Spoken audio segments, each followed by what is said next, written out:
Nous sommes le 12 avril de l'année 1926. Vous naviguez actuellement pour des raisons qui vous sont propres sur le SS Comté d'Essex en direction de Rockport après avoir quitté il y a quelques heures la ville de Newsbury. Vous avez pu apercevoir dans le lointain l'énigmatique Innsmouth, dont on parle peu ici-bas. Il est actuellement 20 heures, précisément, lorsque le phare de l'île de Fanal, près de la côte de Cap-le-Fol, a brusquement cessé de projeter son faisceau lumineux sur les eaux tumultueuses. Une quinzaine de minutes se sont écoulées et vous avez soudainement entendu un bruit sourd, le bruit de votre navire s'échouant sur les rochers.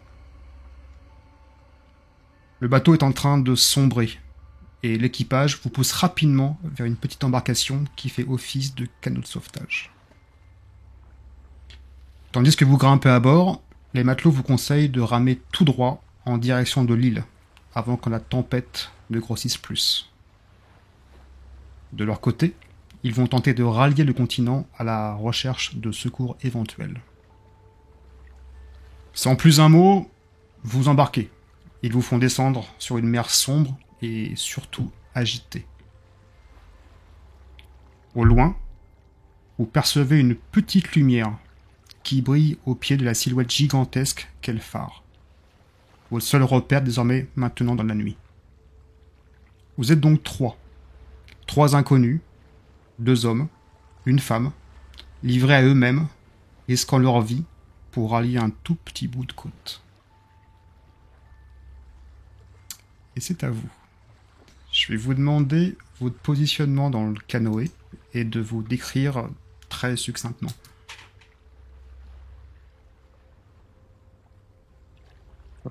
Je vais être à un Très endroit bien. où je peux ramer. Ouais, Mhm. moi je vais plutôt être sur une partie arrière du canoë, laisser ces 2 braves hommes œuvrer. Et je rame aussi, bien sûr.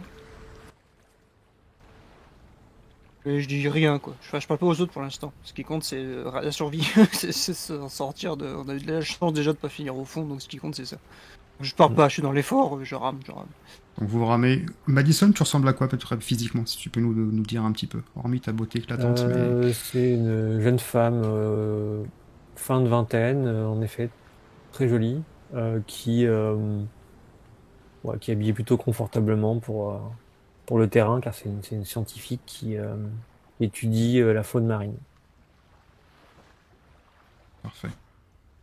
Robert, Qui quant en à effet, toi, là, s'est plutôt mise sur l'arrière du canoë et laisse ces 2 braves hommes ramer. ramé.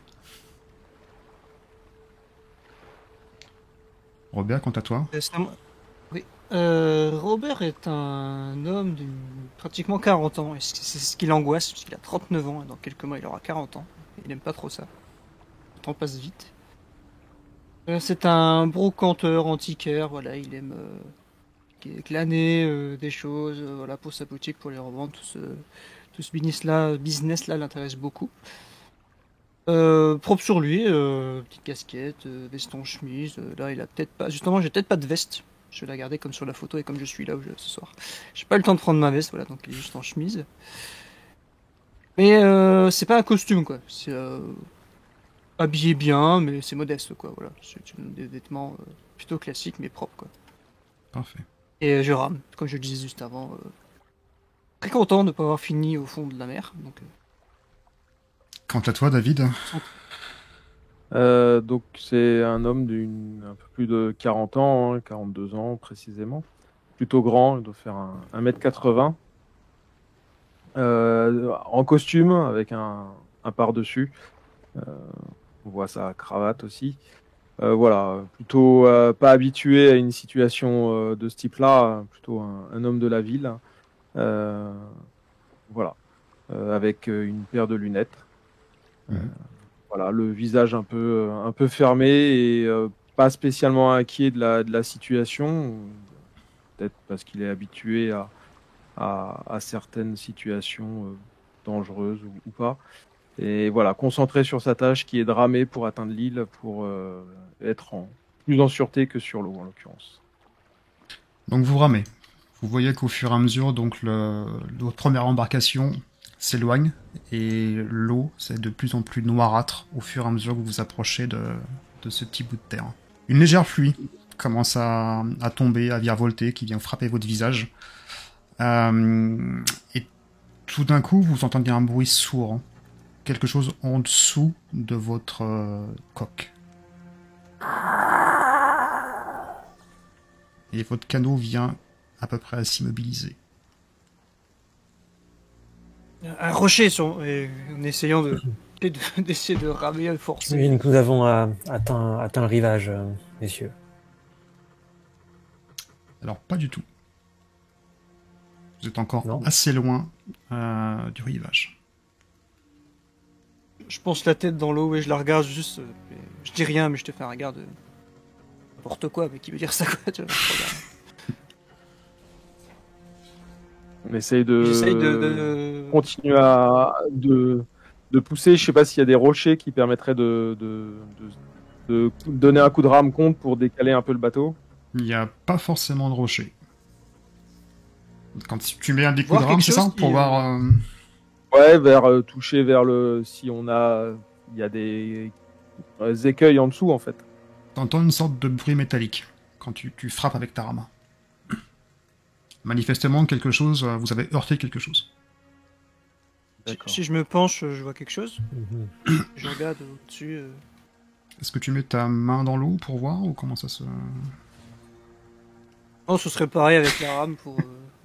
Il me rend compte si lui j'entends ça fait ding ding, genre enfin que Donc oui, quelque chose. t'entends ouais, c'est pareil. clairement un bruit de métal. Ok. Donc là, le canot est bloqué. Absolument, oui, il est bloqué. Ok. On est loin, moins loin de la plage. Essayons de ramer en sens inverse pour repartir, pour voir si ça nous permet de nous débloquer. Dans l'autre sens. Faites ça. Bah, on tente, hein. Ok. Je suis le conseil de ce monsieur. David, fais-moi un test de force pour voir si tu arrives à te retirer. C'est un échec, malheureusement. Donc t'appuies toutes tes forces T'es sur, balèze. sur les rames. Et à force de pousser, effectivement, t'entends un craquement. Malheureusement, quand tu vois que ça s'est désengagé, tu perçois au fond du canot une infiltration d'eau qui commence à prendre de plus en plus d'espace. Et vous êtes dégagé. Messieurs, je pense, monsieur, je pense qu'il faut essayer d'accélérer le mouvement pour atteindre le rivage avant que.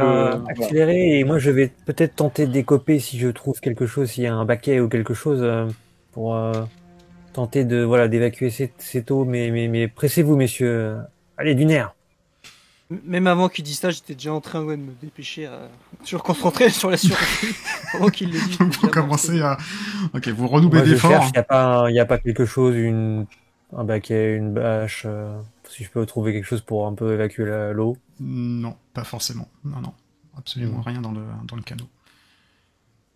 Vous ramez de plus en plus vivement, et au fur et à mesure que vous remontez un petit peu sur les vaguelettes, vous voyez que l'eau est de plus en plus persistante et s'infiltre et commence à monter. Vous avez à fleur de pied déjà, tout est inondé. Je sais plus si tu m'avais répondu tout à l'heure, on était loin de la plage. À peu près un petit quart d'heure. Ah oui, il va falloir Un accélérer. quart d'heure de rame. Bon, Ok. je vois l'eau, je vois la distance. Je le regarde. Vous êtes bon nageur ou Essayons d'aller le plus loin possible avec le canot Ouais. déjà. Tentons de ramer le plus longtemps possible. Moi, je prends avec mes mains. C'est un peu désespéré, mais j'essaie de gagner un peu de temps en évacuant l'eau. Je pense que j'ai un vêtement imperméable, comme j'étais sur le terrain pour mes études maritimes. D'accord. Je le prends et je m'en sers un peu comme une sorte de poche, quoi, et essayer d'évacuer un peu de l'eau comme je peux. Comme c'est étanche, ça permet d'emmener un peu d'eau et de gagner peut-être un petit peu de temps, quelques mètres. Ok. Donc voilà, j'essaye d'écoper comme ça. Donc tu écopes pendant que tes deux camarades d'infortune continuent à ramer au fur et à mesure. Et la pluie se fait un peu plus battante, donc vous rendez un peu plus difficile cette progression. Vous gagnez quand même des mètres au fur et à mesure de vos efforts. Madison, tu sais assez clairement par rapport à la distance qui va vous rester que vous ne pourrez pas atteindre l'île à temps. Il faudra, quoi qu'il en soit, vous mettre à l'eau pour tenter d'accéder sur la terre ferme. Ok, messieurs, on va pas y arriver. Hein. Je vous dis, il faut falloir se mettre à l'eau à un moment donné. Il faudra nager. J'espère que vous savez nager parce que on va devoir plonger. Hein. On n'y arrivera pas. S'il le faut, on ira.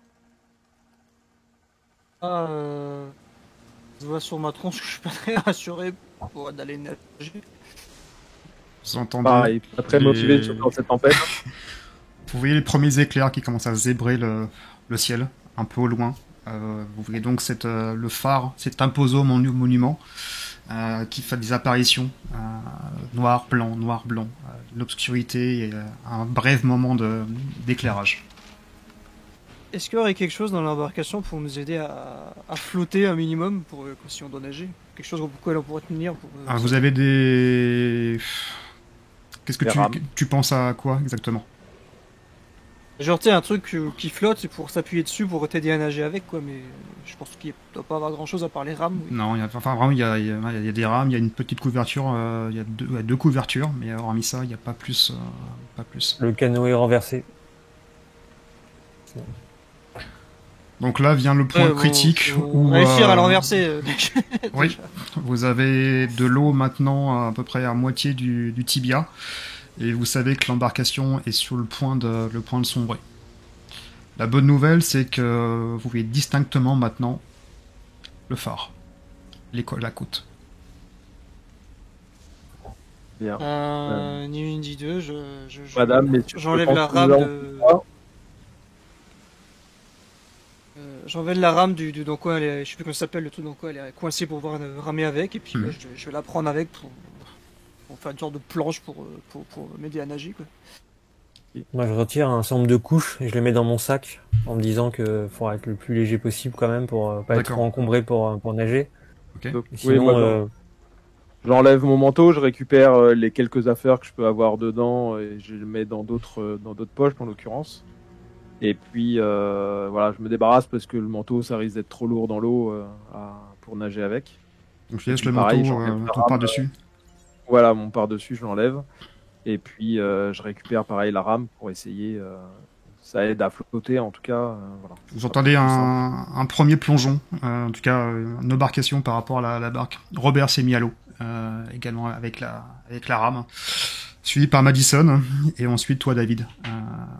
Et vous tentez péniblement de lutter contre cette tempête qui commence à monter au fur et à mesure. Vous avez le visage qui est fouetté aussi bien par les vagues, vous sentez la partie salée qui vient vous piquer les yeux. Mais au fur et à mesure du temps, vous progressez et vous allez échouer près d'un embarcadère. Vous êtes finalement arrivé sain et sauf sur les bords de cette petite île. Trempé et passablement épuisé. Vous touchez... Si j'arrive en premier, je les aide, quoi. Sortir de là, voilà, je les aide. Surtout la jeune fille, voilà, qui doit être bien... Si elle a une robe ou quoi, je sais pas comment tu es habillée, mais si elle était trempée, ouais... Non, elle avait un pantalon... un tissu, ouais. C'est plutôt une bonne nageuse, elle a une grande habitude du milieu marin, donc c'était fatigant, mais elle était assez à l'aise, on va dire, en tout cas pas paniquée. Et repris alors, du coup, Robert, et donc elle arrive et elle regarde justement autour d'elle si elle vous voit, s'il n'y a pas quelqu'un qui peine, au cas où elle pourrait peut-être même aider. Donc ça va, de son côté, ça se passe bien. Bon, moi, avec un peu plus de difficulté, j'arrive sur la plage avec ma rame pour m'aider. Et puis dès que je sens le fond possible, j'essaye de marcher plus que de nager. Parfait. Donc à côté de la plage, de la baie où vous arrivez, vous avez une sorte d'appontement. Vous êtes là où sont logiquement arrivent les canaux ou les bateaux. Et vous voyez un peu plus loin une sorte, un étroit petit sentier qui commence à monter vers le phare, euh, tout simplement. Est-ce qu'on reconnaît où on est ou est-ce qu'on a le Alors, toi, tu connais la région, clairement. Tu sais que vous êtes sur une petite île qui est un tout petit peu avant Rockport, donc vous n'avez pas forcément atteint la destination, il restait quand même un petit peu de trajet. Mais c'est le phare en fait qui aide à diriger les navires par rapport à la voie marchande. Mais tu sais un petit peu où c'est, voilà. Sans pour autant qu'il n'y a jamais été, mais tu serais localisé sur la carte. C'est-à-dire c'est la carte que je vous ai mis si vous avez accès. D'accord. D'accord. Sachant que sur l'île, voilà, il y a uniquement un phare. Hein. Il n'y a pas plus. Bah, je suis, ouais, pour l'instant, je prends 2 minutes où je suis exténué, hein, je suis assis dans les cailloux, le sable là qu'il peut y avoir. Là, je vois la jeune fille arriver, genre, comme si rien n'était pratiquement, donc, à part qu'elle soit fatiguée. Bon. Si, je suis un peu Quand fatigué l'homme tout de arrive, même. Hein. Tu vois que je sors, que je sors un peu tu vois, mes cheveux et je m'approche et je te tends la main quand même. On s'est même pas présenté, on n'a pas eu le temps, mais Madison Clark, enchanté, compagnon d'infortune. Robert Lewis. Enchanté. David Moore. Rendons-nous au phare, nous serons mieux qu'ici. Ah oui, Au mettons-nous à moins à l'abri. l'abri. C'est une bonne idée, oui. On peut Ouais, espérer peut-être que le gardien c'est soit là. Donc vous commencez à monter le petit sentier qui vous mène justement, vous voyez un petit cottage avec juste derrière donc cette grande élancée du phare et une petite lumière que vous avez vu justement quand vous avez commencé à sombrer, quand votre premier bateau a sombré. Vous avez vu justement cette petite lumière qui vous guidait à travers la nuit et celle-ci est toujours présente, donc elle venait vraiment du cottage. Donc vous montez un petit peu cette petite butte et effectivement vous arrivez devant une bâtisse blanchâtre principalement en fait avec des tuiles sur le toit, deux fenêtres, une porte qui est entrouverte, sachant qu'il n'y a pas de lumière à l'intérieur de ce qui pense être le petit couloir peut-être. Par contre il y a une lumière sur une des fenêtres uniquement qui est allumée. Vous entendez un petit bruit également, un bruit lancinant mécanique, un ronronnement en fait, comme un petit moteur. Okay. Je montre. Je me dirige vers le cottage. Quand je dirige, je monte la porte entrouverte. C'est étrange ça quand même. Donc la porte est ouverte alors qu'il pleut. Il s'est peut-être dirigé vers le phare pour voir ce qui est tombé en panne. Il a oublié de fermer sa porte. Ce n'est rien. Ce n'est rien, monsieur Lewis. Allons voir tout de même. Si nous pouvons nous mettre à l'abri, ce serait fort agréable. Donc vous voyez de part et d'autre donc les deux fenêtres, vous avez des petits rideaux qui sont tirés des deux côtés, et donc sur un vous avez une sorte de lumière chaude qui est assez accueillante hein, clairement, et donc cette porte qui donne sur la pénombre. Et vous êtes donc devant cette porte. Ok. Bah... On frappe. Je le frappe. Personne ne répond. Ok. Je rentre. Y a quelqu'un? Eh oh! Y a quelqu'un? Je vais plus en avant.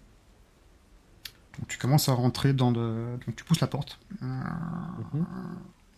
Et effectivement, donc tu vois sur le côté gauche, tu vois en fait cette lumière avec une porte. Tu distingues péniblement 4 portes, et après c'est un peu plus loin, un peu plus noir devant. Toi, Madison, tu es derrière. Hein. Oui. Tu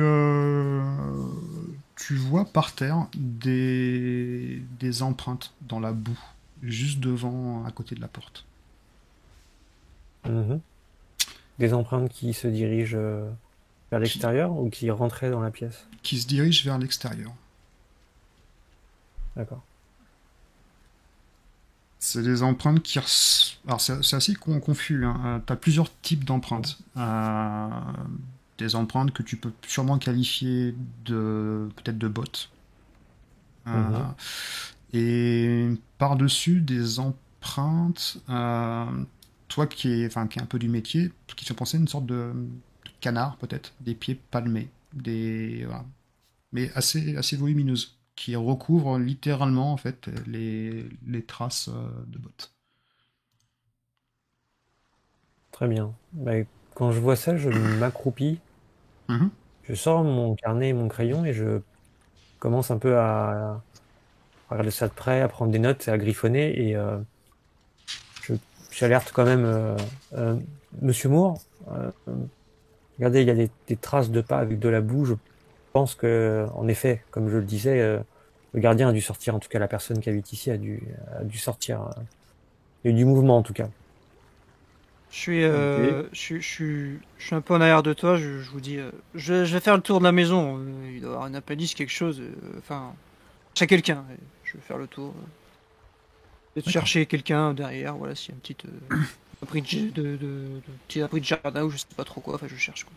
Alors toi tu pars faire le tour. Ok. Toi, David, donc tu rentres dans ce couloir, c'est ça hein?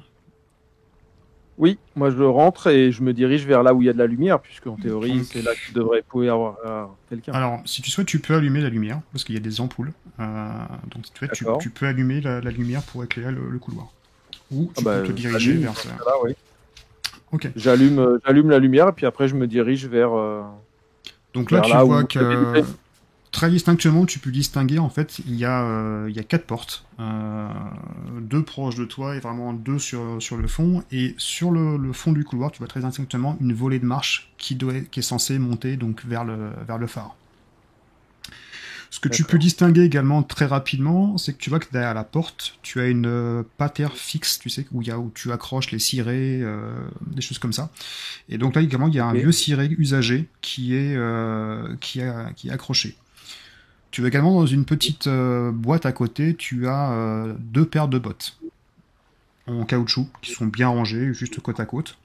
Et à côté du ciré, tu vois également sur le mur, tu as 2 lampes à huile qui sont accrochées. Et tu vois, tu as un crochet également à côté que lui, par contre, est vide. Donc tu peux supposer allègrement qu'il manque une de ces lampes. Tu vois également quelque chose qui t'interpelle quand tu rentres dans ce couloir. Ton œil est immédiatement attiré vers le fond du couloir et pas forcément là où il y a de la lumière. Quand tu as éclairé, tu vois que tu as des traces de sang qui partent de la porte du fond du couloir et qui se dirigent. En tout cas, il y a une grosse trace sur la première flopée de marche qui doit monter en haut du phare. D'accord. Et je vais passer... je vais passer à Madison. Madison, donc tu as pris un petit crayon, c'est ça C'est ça, ouais, je dessine cette empreinte là qui ne ressemble pas à une empreinte on va dire humaine, de bottes, de chaussures, de pieds. Et mon fort intérieur, je me dis que c'est extrêmement intéressant, tu vois, de tout ce que j'ai étudié dans la région ou même étudié à l'université. C'est une empreinte, en tout cas de créatures marines que j'ai jamais vue. Et donc ça me titille, ça m'excite même parce que c'est vraiment pour ça que je suis là. Moi, je cherche à vraiment à marquer de mon nom, prouver ma valeur, mais prouver mon intelligence et trouver ma place dans le milieu de la biologie marine. Et donc là, je suis scotché quoi par cette empreinte. Ça me semble assez incroyable. Donc je suis un peu dans mon petit monde là. Je dessine mon truc. Et alors, sachant que tu es en train de dessiner, c'est au crayon de papier que tu dessines ou au stylo peut-être. C'est ça, un crayon. Ouais. Donc la scène est un peu surréaliste parce que la personne qui est devant toi, qui a l'air assez entreprenante sur d'elle, a passé le couloir. Et toi, en fait, tu baignes en fait dans cette pluie ambiante qui vient frapper tes cheveux, ton visage. Et au moment où tu griffonnes sur ce carnet, encore une fois, tu as la pluie qui vient percuter les pages. Et c'est assez surréaliste. En fait, tu arrives à faire le dessin sans aucun souci. Hein. Tu recopies cette empreinte, mais ta feuille, au fur et à mesure, est trempée. Mais t'es comme si tu étais absorbé par cette découverte que toi, tu qualifies en tout cas de surprenante. Ouais, complètement. Ouais. Et de ton côté, Robert, donc toi tu fais le tour et tu entends ce bruit mécanique, en tout cas ce ronronnement, comme un petit peu un bruit de moteur, tu sais, qui est de plus en plus palpable. Donc quand tu fais donc le tour, tu vois en fait tu as 4 petits bâtiments qui sont près des bosquets, ce que je t'ai mis sur le plan. Dont un qui est extrêmement sommaire, et les autres, c'est en fait ces 3 petites bâtisses dépendantes au phare.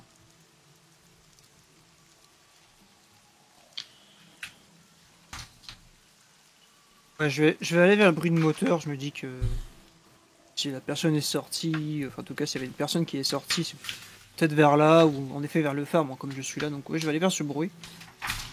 Ok. Mais pas tête baissée quoi. Je fais bien gaffe, j'ai pas envie de surprendre quelqu'un qui les réactions des gens, tu sais, on va pas avoir peur.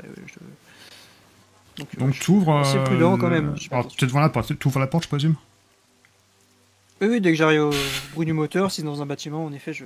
Ok, donc tu ouvres cette porte, tu vois qu'elle est absolument pas fermée, et tu vois que c'est une sorte de petit générateur qui est, tu penses, doit être censé alimenter la lumière dans ce phare. Donc ça ronronne gentiment, tu vois comment à côté tu as un gros stock d'essence, également pas mal de bois de chauffe, et tu vois que tu as quand même pas mal de gouttes de pluie qui sont en train de s'infiltrer du toit, qui tombent justement sur cette installation. Et t'entends voilà ce petit bruit.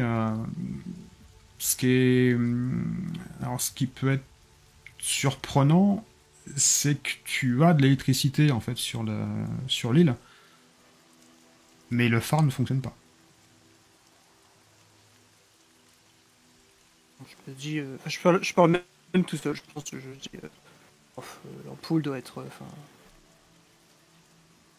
Je fais un ouais, en espérant qu'on m'entende, d'écouter si j'ai un retour, malgré le bruit de la pluie. Tu n'as pas de retour. Je fais demi-tour, je regarde dehors, j'en fais un ouais, pareil. Et si j'ai pas de réponse, je vais me diriger vers les autres petites cabanes, parce que, comme je le disais, je cherche quelqu'un, quoi. Donc tu vas dans une autre cabane qui est quasiment similaire à la première, hein, qui est beaucoup moins large, et dedans tu tombes sur tout, un établi. Voilà, donc tu as tournevis, marteau, plaque de tôle, tout ce qui est nécessaire sûrement à la réparation d'un phare, étant donné qu'ils opèrent en autarcie totale. Voilà, pas mal de planches qui sont par part et d'autre.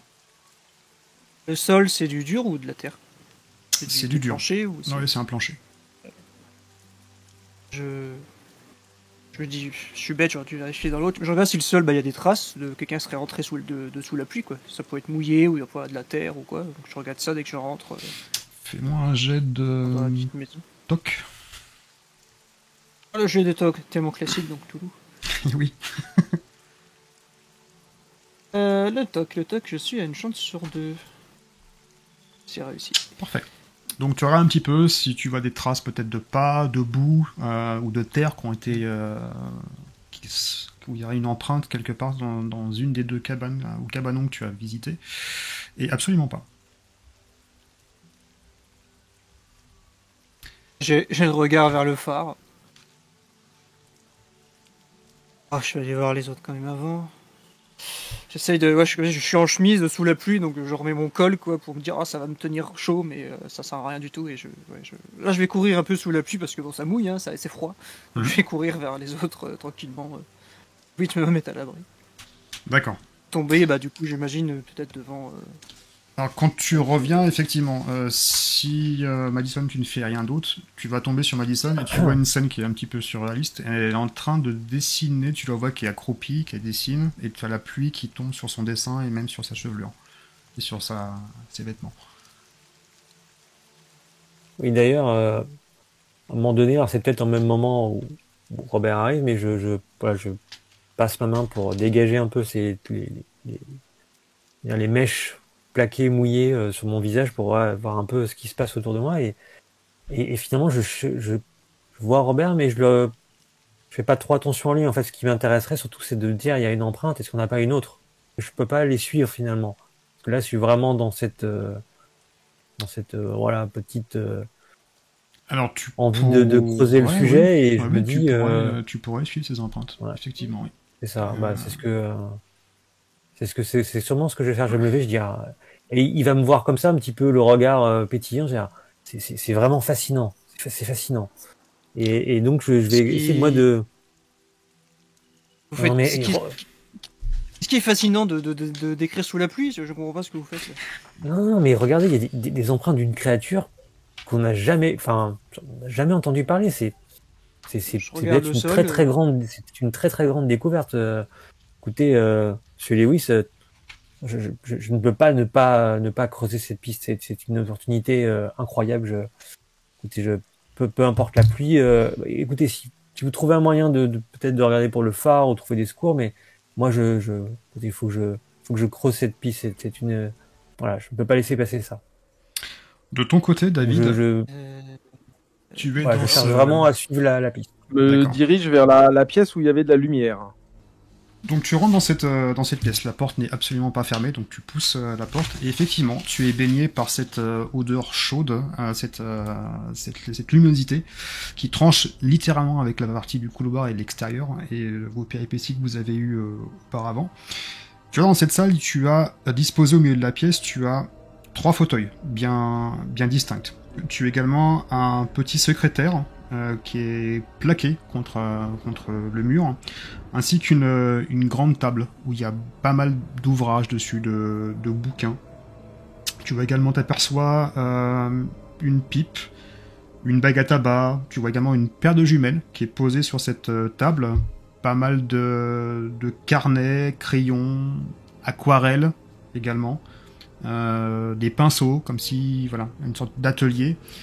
Et tu distingues également au pied de ce bureau pas mal de toiles de peinture, tu sais, qui sont posées, qui sont encastrées, qui sont posées juste à côté.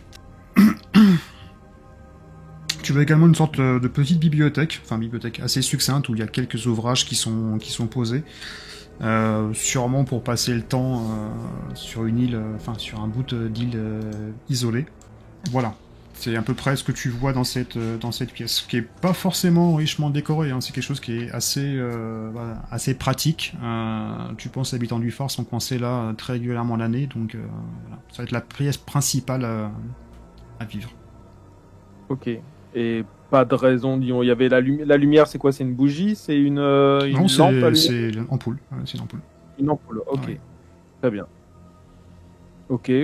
Bon, vu que pour l'instant il n'y a rien, disons pas d'occupant, je ressors de la pièce et je me dirige du coup vers là où tu m'as dit qu'il y avait des traces de sang.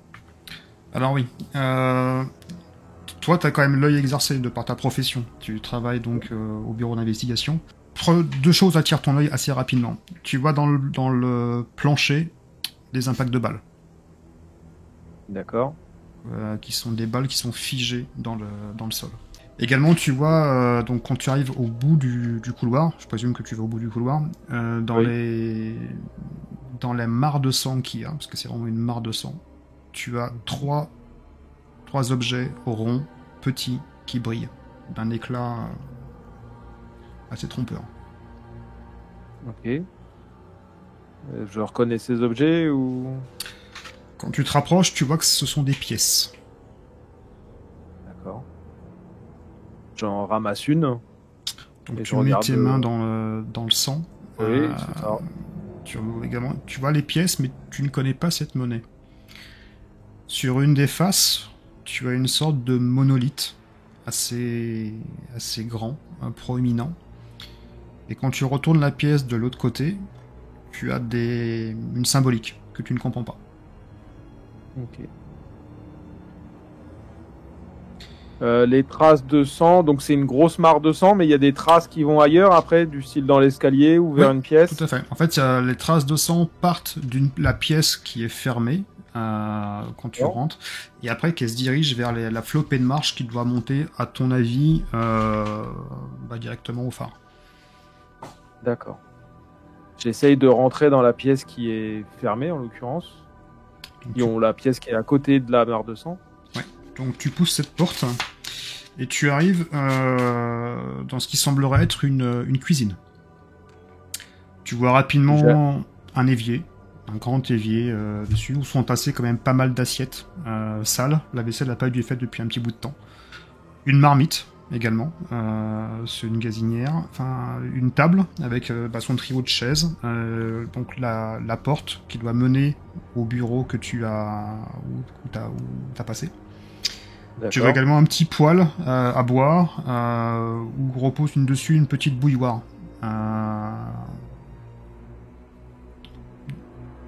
Et tu vois qu'à côté de cette bouilloire, tu as une chaise qui a été brisée en 1000 morceaux. D'accord. Explosés. Du coup, le sang était frais. Oui, absolument. Ok. Et si tu Je vas regarde. vers la bouilloire, tu peux t'apercevoir qu'elle est encore tiède. D'accord. Ok. Je vais repasser à Robert, qui croise donc Madison. Donc je vois Madison et qui part dans une direction opposée, un petit peu là où tu vas. Où tu viens. Oui, je l'ai écouté, mais ouais, sa fascination est étrange en fait. Ce qui compte, c'est surtout de trouver des gens pour nous aider, donc je trouve ça un peu étrange. Mais Qu'est-ce je que baisse tu les yeux, souhaites est-ce que faire je vois l'empreinte est-ce que je vois l'empreinte qu'elle m'a décrit en fait? Oui, absolument. Ouais, tout à fait. Bon, je vois ça, dans ma tête, je me dis, bon, une palme ou quelque chose, enfin bref, on est sur l'île, enfin ouais, bon. Bon, pour toi, Je rentre. c'est une empreinte, quoi. Il n'y a pas besoin de... Voilà. Donc tu Je rentre rentres dans la maison, Ok, donc quand tu rentres dans ce cottage, ouais, donc tu vois David qui justement qui se tient dans le couloir et t'entends du bruit, pareil, dans une pièce qui est un peu plus loin. Pareil, quand tu rentres, la première chose qui te surprend, c'est que tu as des taches, enfin des traces de sang qui sont projetées du bord d'une pièce tout au fond du couloir vers la flopée de marche qui monte vers le phare. Tu vas me faire un test de santé mentale et toi également, David.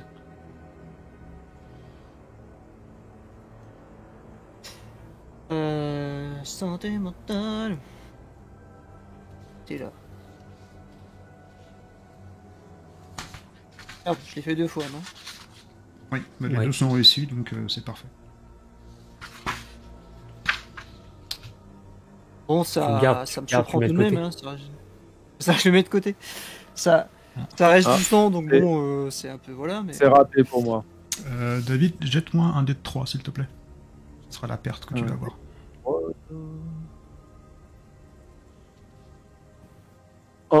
Ok, donc tu perds juste un point. On va dire que ton esprit analytique et t'as l'habitude un petit peu de ce type de scène, peut-être dans ton corps de métier, fait que tu résistes allègrement à la vue du sang. Dès que je vois le sang, j'appelle. Zut, comment il s'appelle Monsieur Moore Monsieur Moore Oui. Ah, vous avez trouvé quelqu'un? C'est quoi ça par terre là? Qu'est-ce qui se passe ici? Bah, à première vue, c'est du sang, donc quelqu'un a été blessé. Je m'approche en parlant. J'arrive où tu es. Si vous supportez pas la vue du sang, vous approchez pas. Hein. Je voudrais pas avoir. Ça va bien, j'ai fait des voyages où j'ai vu bien pire que ça. Enfin, bien que c'est pas devenu une habitude quand même, mais je contraste un peu la pièce que tu nous as décrite tout à l'heure. Chasser les chaises, machin, qui est cassé, tout ça. Ok, bon, toujours personne? J'ai vu personne pour l'instant, mais le sang est frais et la cafetière est encore tiède, donc il y avait quelqu'un il y a pas si longtemps que ça. J'ai fait le tour, il y a un générateur dans une pièce qui peut faire fonctionner ça. Sinon, un établi, enfin rien de... Mais personne, pareil, personne. Enfin, personne. Maintenant, il y a quelqu'un dehors. La demoiselle, elle est sortie me disant qu'elle devait suivre quelque chose qu'elle a vu dans la boue, je sais pas quoi, une empreinte, enfin bon. Et, ça a envie de rester dehors. Tant pis pour elle, Vu- j'ai envie de dire, mais Au vu de ce que les traces de sang, il vaudrait mieux que vous alliez chercher Madame Clark. Ça serait dommage qu'il lui arrive quelque chose. Alors justement, Madame Clark, parlons-en. Madame Clark suit les traces, si j'ai bien compris. Tout à fait. Donc effectivement, tu peux pister, tu vois, ces empreintes dans le sol boueux. C'est assez facile de les suivre étant donné que la pluie qui règne. Et t'amène à suivre un petit peu le sentier donc tu passes le phare. Tu vas également passer les 3 petits cabanons que tu vas apercevoir. Est-ce que tu continues toujours à poursuivre? Ouais, tout à fait. Et en même temps, je réfléchis en disant mince, mais de quelle espèce ça pourrait se rapprocher? Est-ce que ça serait pas la forme? Est-ce que ça pourrait pas me rappeler quelque chose? Enfin, j'essaie comme ça de balayer un peu mes connaissances. Tu essaies de corréler un petit peu tes connaissances ça, par rapport je sais pas si aux empreintes. Tu peux en déduire quelque chose peut-être de par mes connaissances. Si j'ai peut-être une compétence que je pourrais tester pour. Zoologie peut-être si tu as, Ouais. ou biologie peut-être si tu as. Ouais, zoologie, ouais. Ce qui t'arrange le plus. est-ce que tu as bizarrerie? C'est raté. Alors rappelle-toi que si tu veux, t'as des points de chance, etc. Mais autrement, c'est raté. Oui, non, je suis encore un peu perdu, ouais. Il faudra sûrement plus d'éléments pour pouvoir essayer de déduire quelque chose de concret. Tu passes les 2 premiers bâtiments qui sont faits, c'est une sorte de cabanon, des charpentes en bois. Et tu vois que les empreintes s'enfoncent dans des bosquets. Tu as les bosquets que tu vois en fait à ta droite de l'écran. Et tu vois que ces empreintes continuent dans les bosquets. D'accord. Tu poursuis, je présume. Ah ouais, je poursuis. Oui, clairement, je suis dans un état de voilà, un peu comme un gamin. Tu Quoi, écartes qui a trouvé un truc les et, branches au fur et à mesure, et la pluie est toujours battante. Donc, en fait, une sorte d'état second, sachant que tu as rangé peut-être ton carnet, et tu vois, t'es trempé de la tête aux pieds, hein, et donc tu écartes, peut-être motivé par justement cette découverte que toi tu as envie de faire et de prouver justement à l'université que voilà, t'es pas qu'une belle personne. Donc tu passes au fur et à mesure t'écartes les branchages, les feuilles, des fois quelques-unes tu rates et viens de fouetter un petit peu le visage. Et au fur et à mesure de ta progression, tu vas tomber nez à nez avec un corps dans les buissons. Tu vas découvrir les restes, je dirais ça comme ça, d'un homme. Tu vois que le ventre a littéralement été lacéré. Les entrailles sont ressorties de l'estomac. Tu vois également à côté une lanterne brisée qui gît à côté du corps. Si tu t'approches un tout petit peu, tu vas voir que la lanterne est assez tiède, te faisant penser que l'acte immonde a été fait je vais pas m'approcher. Plutôt la réaction, ça va plutôt être masquer mon visage comme ça, masquer une partie de mon visage et pas forcément pousser un cri, mais un peu pétrifié et faire quelques pas en arrière, sûrement trébucher et me retrouver comme ça un peu dans la boue et à retrouver mes esprits. Un test de santé mentale. Ouais. J'entends bien.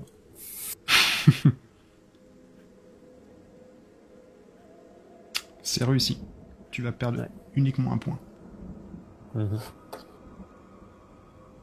Donc t'as eu t'es tombé un peu en arrière. Donc, et tu gis en tout cas les 2 mains. T'es en robe, t'es comment? T'es en... Non, en pantalon. En pantalon. Donc, un pantalon avec des boots, quelque chose qui permet d'être plutôt à l'aise sur le terrain.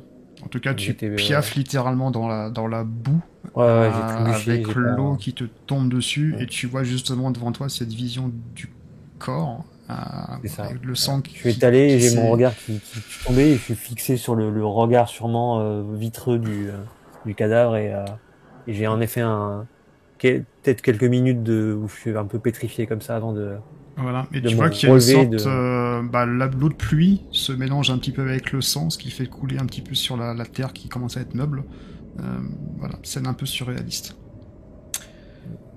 De votre côté, que faites-vous ?